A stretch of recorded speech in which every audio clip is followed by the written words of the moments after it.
And this time around, Daisry Mathias, the Presidential Youth Advisor to His Excellency President Hage Geingob, currently serving as Presidential Youth Advisor for Youth Matters and Enterprise Development in the Office of the President.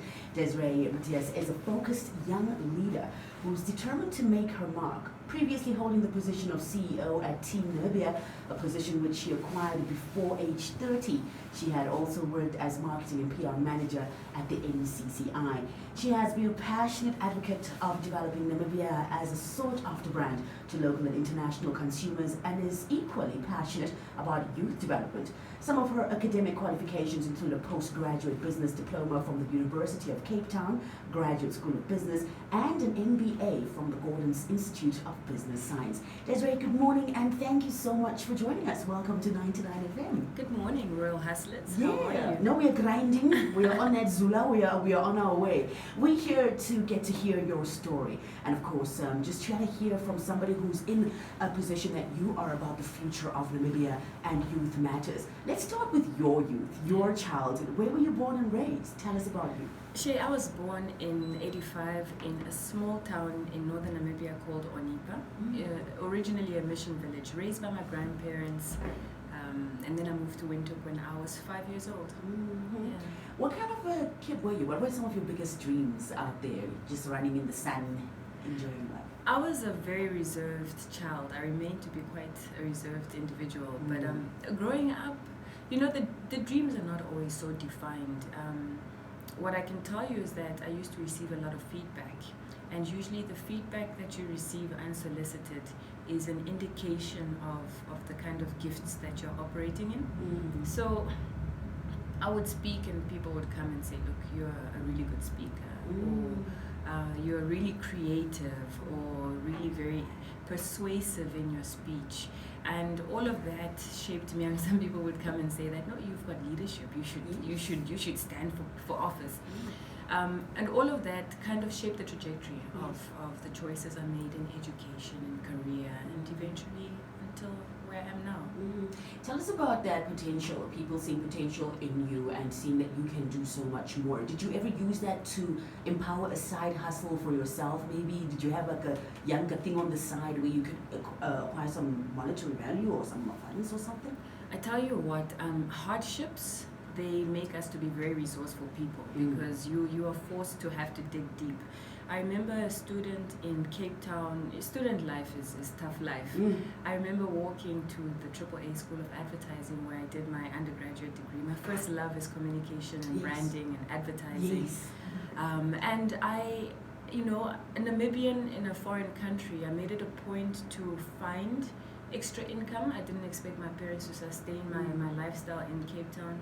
I ended up getting a great job as a PA to the MD of an advertising agency in the heart of Cape Town. Those were some of my side hustles. When I came back as a fresh graduate, I still did a bit more in order to supplement my income, because I was young and I was moving very quickly, very blessed. I had bought a house, I had bought a car, so obviously your income as a fresh graduate wouldn't sustain all of those kinds of assets. So I had to do a lot of late nights, transcribing documents for the court, but all of that teaches you to dig deeper, to develop your capacity, to sacrifice. Yeah. And that's what you get when you do the work. That's what you get. That's what you get when you do the work, when you put in the time and the effort from yourself. Tell us about the motivation. What was the thing that kept you up late nights saying that this has to be done and it needs to be handed in by the deadline? What was that fire that drove you? I think I'm driven by three things. I'm driven by a deep sense of love for the country that I live in, that I serve. I am very passionate about growth and developing potential. I believe that's what drove me into advertising. You know, on a much smaller scale, it was about using marketing to create products, to improve lives, to add value. The impact was so tangible. You could design a product today, you could create a concept tomorrow, like Away. You know, some of the campaigns that we worked on, that was deeply gratifying. But then also, what motivates me is my faith, to be the best version of myself, to always put my best foot forward every single day. The values that I live by, the truth, excellence, love, Those are the things that motivate me on a daily basis. Tell us about some of the fulfilling aspects of your job. I mean, you mentioned your first love is advertising and branding, but where you find yourself now? Well, this job is truly an apex.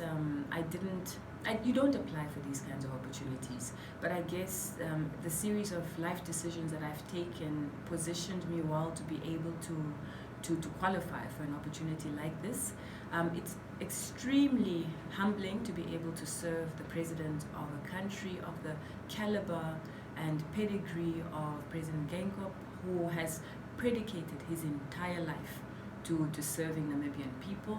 This is his moment in time, and we're doing everything that we have in our power to make sure that he has a successful tenure. It's also, as a young professional, a real opportunity for development, to be able to be a representative of my generation. 850,000 young people look to me as a voice in the highest office to make an expression of their fears, frustrations, but also their hopes and dreams. And that is a duty that I take very seriously.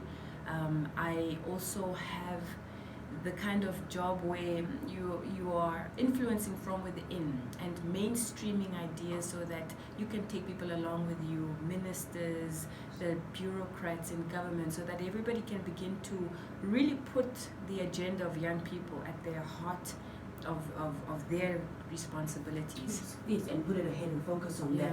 And one of the things you mentioned, of course, working from within one of the highest offices in the land, obviously it comes with a lot of scrutiny. How do you deal with scrutiny in social media platforms when the youth do come and speak out? What happens with you? Yes.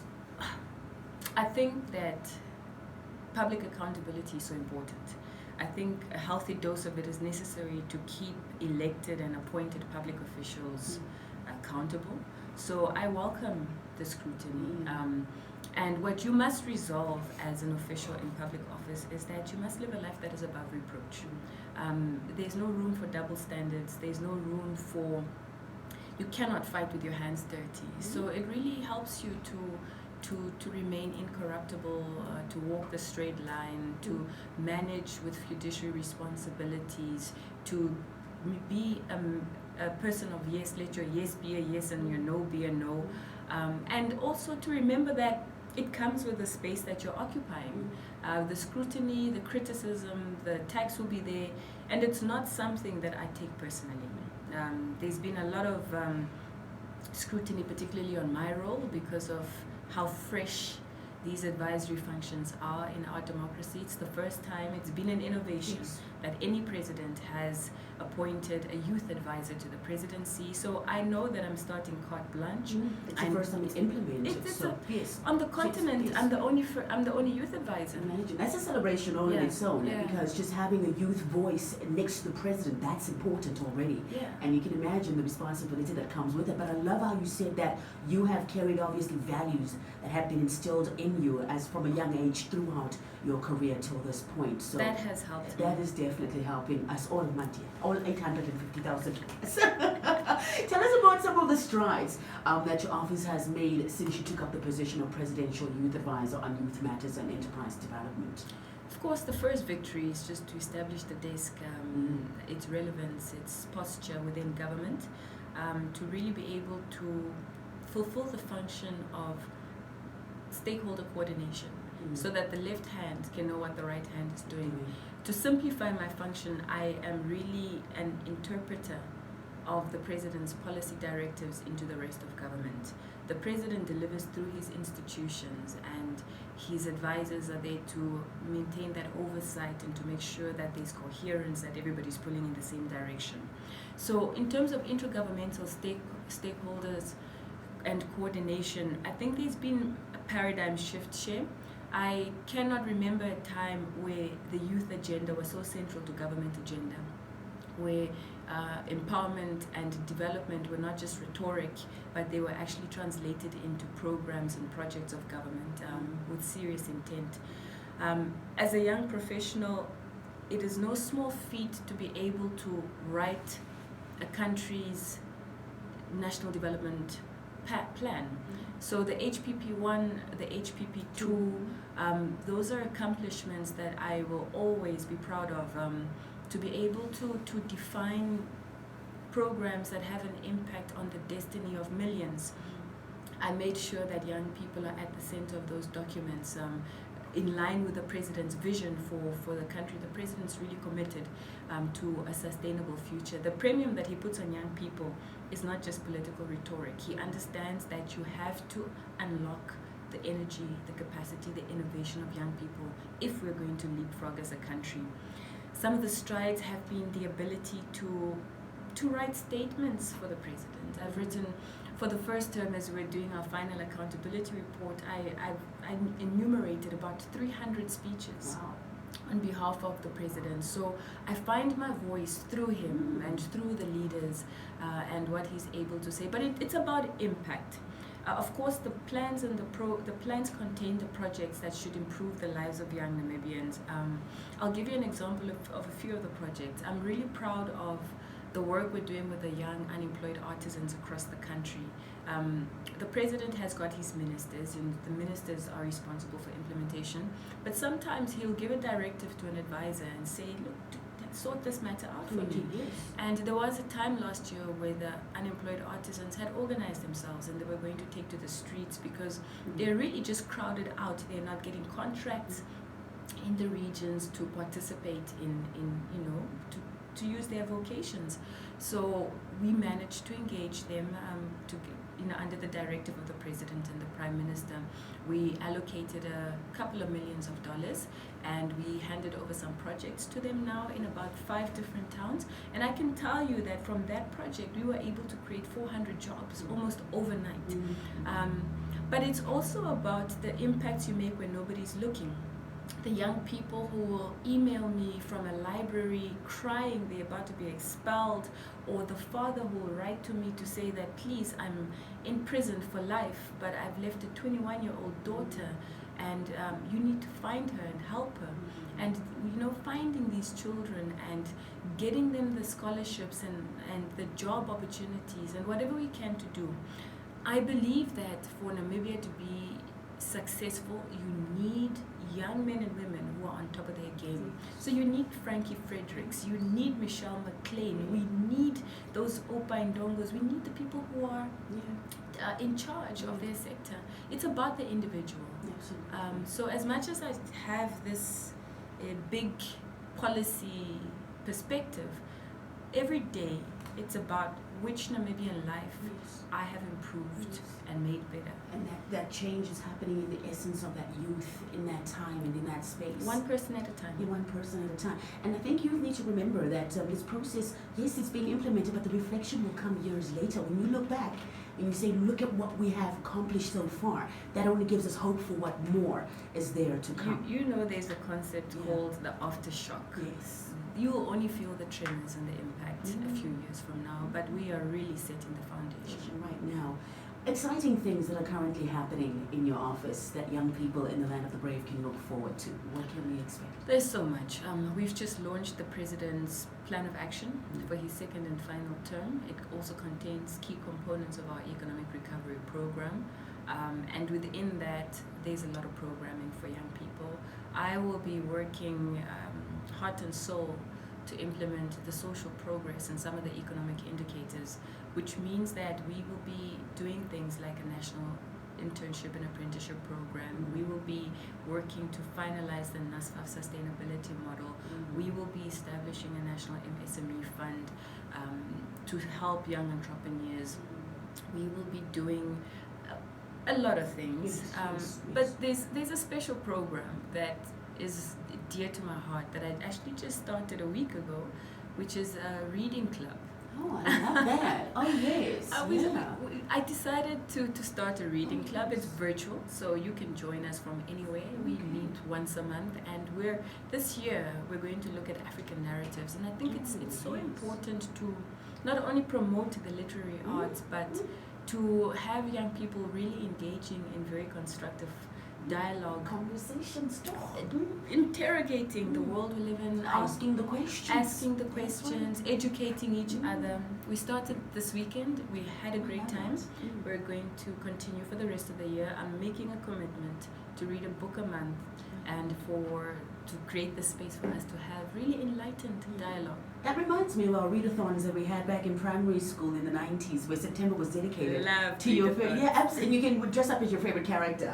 I love that. And just creating also spaces where we can read, more libraries, more access to books and the literature. The more enlightened we are as a society, the better for each of us, but for society as a whole. As a whole.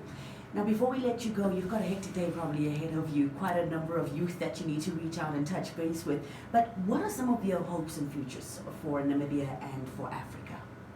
Sure, I've traveled, I've had the benefit and the opportunity to travel the length and the breadth of this country. I've engaged with young people in every region, in every constituency, in one form or another. And the hope inspires me to continue to discharge this important mandate, because young people are looking up to their leaders. Namibia has always been a country that has punched above her weight. We are audacious in character. We are courageous in character. We have overcome a lot in the past, and I really believe that our best days are still ahead of us. I have hope that we are going to recover from the pandemic and all the damage that it has done to our lives in health and finance. I have hope that we're able to improve the governance in the country so that we can really usher this country into the epoch of prosperity that the president talks about. I believe Namibia has the potential to be the little Switzerland, the little Dubai of Africa, and we predicate our time and energy to realizing those dreams. And we are right there next to you, all with the same vision. And I know for a fact that Namibians will pull together somewhere, somehow. A big change is coming, and we are ready to receive that. Thank you so much for your time this morning, and thank you so much for the work that you have put in and are continuing to do in the highest office of the land. Thank you so much, you royal hustler. I must say. Also we need Daisry Mathias and she will link us more and more, okay? So there you have it. That's the voice of a presidential youth advisor to His Excellency Dr. Hage Geingob, telling us about her story, her royal hustle.